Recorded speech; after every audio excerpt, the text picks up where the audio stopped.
সুজানগর উপজেলা ছাত্রদল নেতা গাজী মাজহারুল ইসলামের জন্মদিনের শুভেচ্ছা জানিয়েছেন সুজানগর উপজেলা বিএনপি ও সহযোগী সংগঠনের নেতৃবৃন্দ।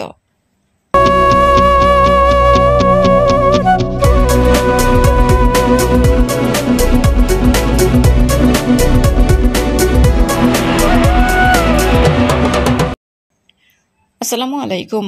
এটিপি বাংলার সংবাদে সবাইকে স্বাগত জানাচ্ছি। আমি সুমা আহমেদ। নিজস্ব প্রতিবেদকের পাঠানো তথ্যচিত্রে দেখুন বিস্তারিত।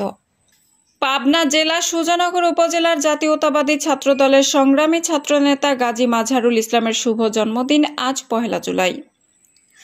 জাতীয়তাবাদী ছাত্রদলের সংগ্রামী ছাত্রদল নেতা শুভ জন্মদিন উপলক্ষে শুভেচ্ছা জানিয়েছেন পাবনা জেলা ছাত্রদল, সুজানগর উপজেলা ছাত্রদলের নেতৃবৃন্দ এবং বিএনপি যুবদল, স্বেচ্ছাসেবক দল, ছাত্রদল, কৃষক দল সহ জাতীয়তাবাদী দলের বিভিন্ন পর্যায়ের নেতৃবৃন্দ।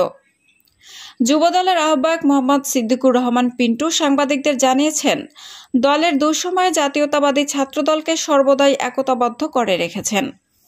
তাই আজ তার জন্মদিনে তার সুস্বাস্থ্য ও দীর্ঘায়ু কামনা করছেন তাহার বন্ধু মহল সহ বিভিন্ন পর্যায়ের নেতৃবৃন্দ।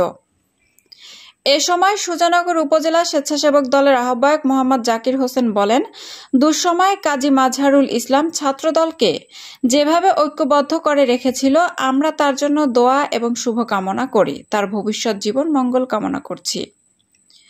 পাবনা জেলা ছাত্রদলের অন্যতম ছাত্রনেতা সাকিবুল ইসলাম স্তনি আমাদেরকে বলেন, দুঃসময় সুজানগর উপজেলা ছাত্রদল এবং ছাত্রদের পাশে গাজী মাজহারুল ইসলাম যে ভূমিকা রেখেছিল সত্যি অবিস্মরণীয়।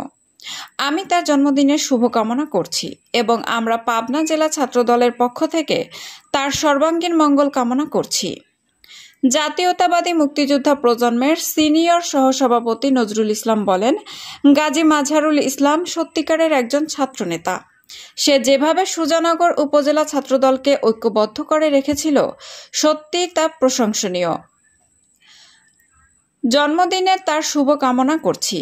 সুজানগর উপজেলা জাতীয়তাবাদী মুক্তিযোদ্ধা প্রজন্মের প্রচার সম্পাদক ও যুবদল নেতা শেখ রেজাউল করিম বলেন, আমরা যারা মাঠে কাজ করছি, আমরা সেই সময় গাজী মাজহারুল ইসলামকে দেখেছি শত বাধা উপেক্ষা করে দলীয় প্রত্যেকটা প্রোগ্রাম সফল করার লক্ষ্যে নিরলসভাবে কাজ করে গেছে। তার এই জন্মদিনে তাহার মঙ্গল কামনা করছি এবং তার জন্মদিনের শুভেচ্ছা ও অভিনন্দন জানাচ্ছি।